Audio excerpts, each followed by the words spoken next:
Thank you, dear Gülşen Paşaeva.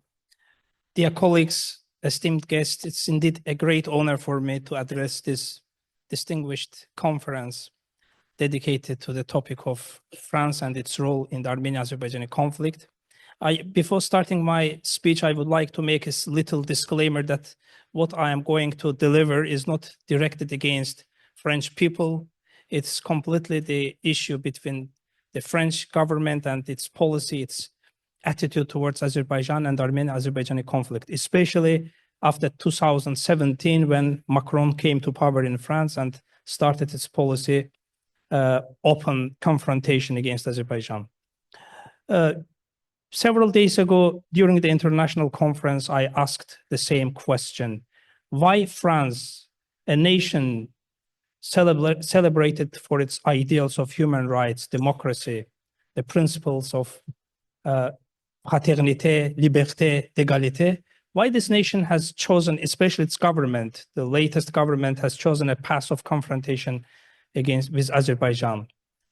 This is a very important question to be explored, especially taking into account that historically we had very pragmatic relations with France, the cultural ties between our nations, people-to-people contact, the French culture, French music, literature, French literature influenced Azerbaijan and Azerbaijani intellectuals so much. En fait, comme un petit garçon, je suis né, je grandis à Choucha, à Karabakh, et j'étais passionné toujours par la musique, par la littérature. Il y a quelques jours, je disais pendant ces conférences à Bakou, et il y a, par exemple, le très fameux intellectuel azerbaïdjanais, M. Ahmed Beyagoglu, a établi la première école française à Choucha. This is how the French and Azerbaijani intellectuals, French and Azerbaijani contacts evolved during last 100 years. Especially when first Azerbaijan Democratic Republic was declared in the beginning of the 20th century, most of famous Azerbaijani intellectuals, the members of the cabinet, the members of the parliament, most of them, they have received their education in France, in Sorbonne, the University of Sorbonne. And after terminating their education, they came back and they taught in Azerbaijan like Ahmed Beyagoglu. So this is very important questions to ask and to explore. Coming back to the position of France, its attitude toward Armenia-Azerbaijani conflict, I would like to say that we can divide the period of France's attitude, France's position towards Armenian-Azerbaijani conflicts into several time periods. The first time period would be starting after the collapse of the Soviet Union, with Azerbaijan becoming independent in 1991, up until 2003. This period of relations between France and Azerbaijan and its position towards the Armenian-Azerbaijani conflict is very interesting topic to explore. Because among the Azerbaijani intellectuals, politicians, we had this idea that France had always had its hidden agenda against Azerbaijani people, Azerbaijani nations.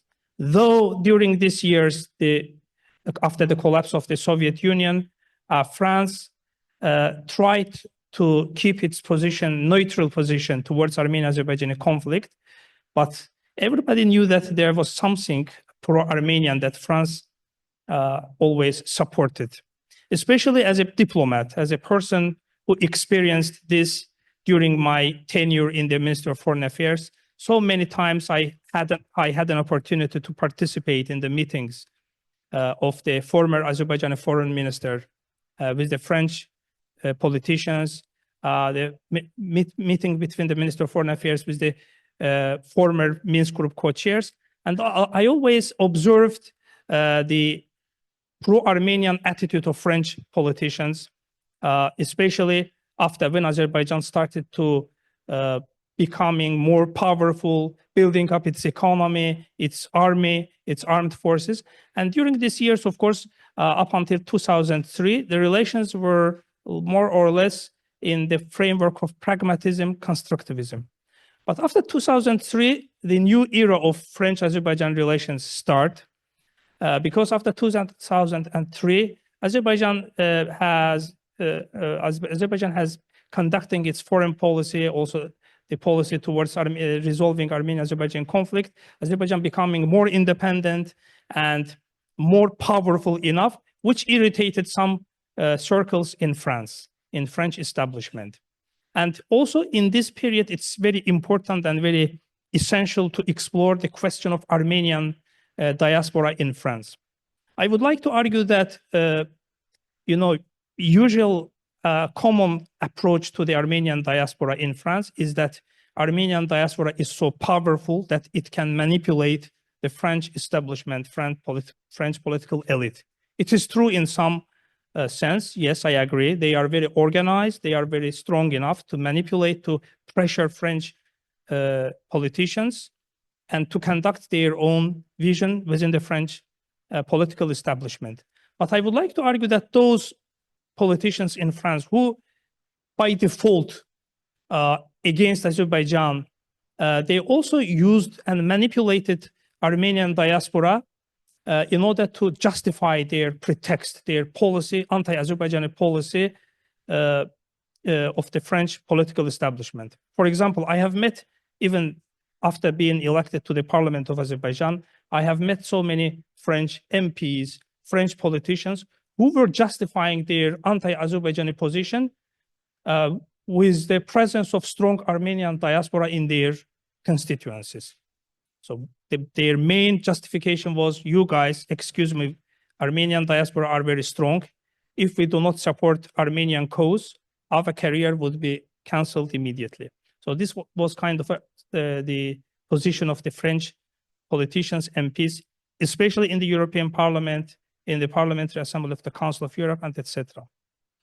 But sometimes I was shocked even seeing some politicians shaping and basing their ideas on the social network status of, for example, Charles Aznavour, the former French-Armenian singer, who was very influential. And I have met so many politicians in the European Parliament saying that, if Charles Aznavour says that the French political establishment, French elite must support Armenia, it's a must for every French politician to follow this suit. And I have seen, unfortunately, people who were following the instructions and the positions of the famous singer in the United States, Cher, or Kim Kardashian. There were so many politicians shaping their ideas based on the social status of these people. It was, of course, a very shameful approach from that politicians. But I would like to say that in spite of these relations deteriorating especially after 2017, when Macron came to power, we had still some room to maneuver and to elaborate, to keep the pragmatism in our relations. But unfortunately, when Macron came to power in 2017, first time, and immediately when Nikol Pashinyan also came to power in Armenia, every pragmatism that existed before this time period was collapsed and was destroyed, unfortunately, especially by Macron government. And the final kind of step that destroyed our relations, unfortunately, between Macron government was the liberation of Azerbaijani territories in 2020. And if up until 2020, France is supporting Armenia and its cause covertly, some politicians in France had their hidden agenda up until 2020. But unfortunately, after the war, after the justice served, France started openly supporting Armenia and openly conducting its anti-Azerbaijani policy after 2020. So I think that we must explore, and it's very topic of maybe research to explore the role of France in the Armenian-Azerbaijani conflict, this time periods. The role of Armenian diaspora is very important. And also the role of French politicians and ambassadors during the OSCE Minsk Group co-chair Institute. Because, as I told, as a diplomat, I had an occasion to participate many times in the meetings of the Azerbaijani officials with the French, with the OSCE Minsk Group co-chairs. Always the France's and Russia's policy towards Armenian-Azerbaijan conflict coincided 100%. Yes, maybe sometimes the US policy was a bit different, but it seemed to me that before every meeting of the Minsk Group co-chairs with Azerbaijani officials, as if the French and Russian officials, they had homework to deliver the same statement, the same word, the same terms. It was very interesting. Also, the topic of exploration. And I was thinking to myself, is it a new Sykes-Picot agreement that France and Russia is trying to draw in the South Caucasus? It was very interesting. Maybe also the topic of exploration for researchers who are interested in this topic. You know, these French intellectuals and their position, attitude towards Armenian-Azerbaijan conflict also, unfortunately, changed a lot.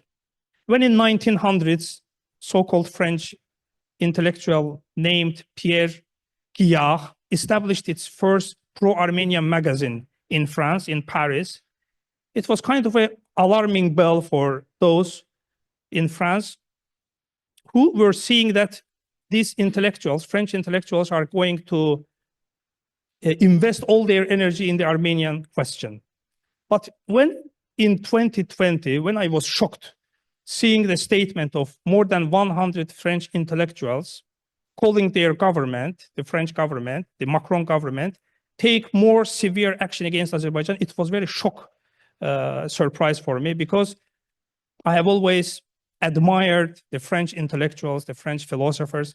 Up until now, my favorite book is René Guénon and his book, La Crise du Monde Moderne, the crisis of the modern world, or the French intellectuals like Simone de Beauvoir, Aimé Césaire, Frantz Fanon, Jean-Paul Sartre, the French philosopher, writer who rejected receiving a Nobel Prize, Literature Prize, saying that independent writer, independent intellectual cannot accept the prize from the government, otherwise his independence would be questioned. So these kind of intellectuals have always admired me, and I was looking to French intellectual at the circles with a great admiration.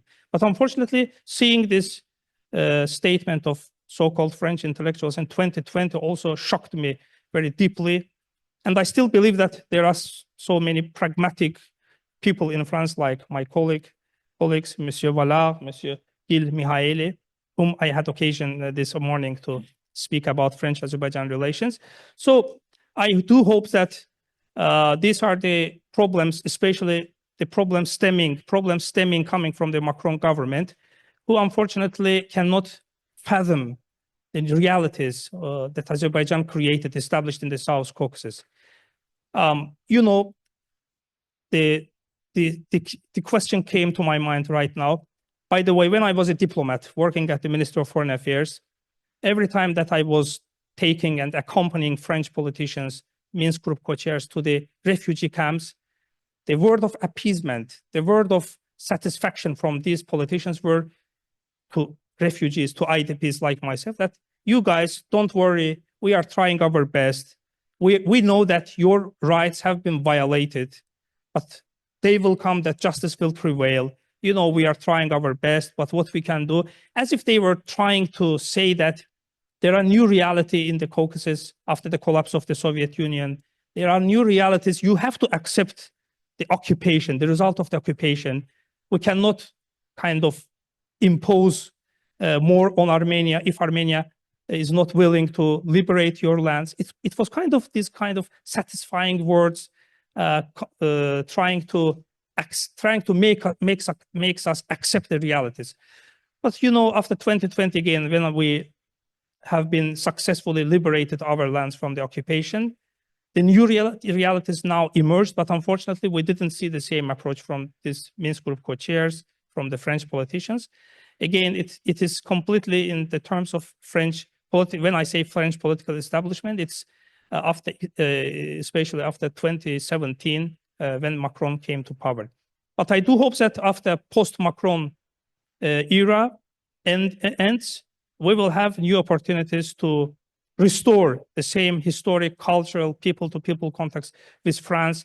Again, if we look at the history of the first Azerbaijani Democratic Republic, how wonderful and how magnificent relations we established, created between French and Azerbaijani intellectuals, politicians, members of parliament like myself. Again, in Karabakh, in Shusha, there was an atmosphere of the French intellectualism influencing.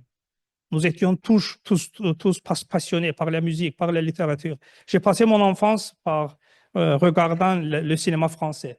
C'était Pierre Richard, c'était mon artiste favori. Joe Dassin. Oui.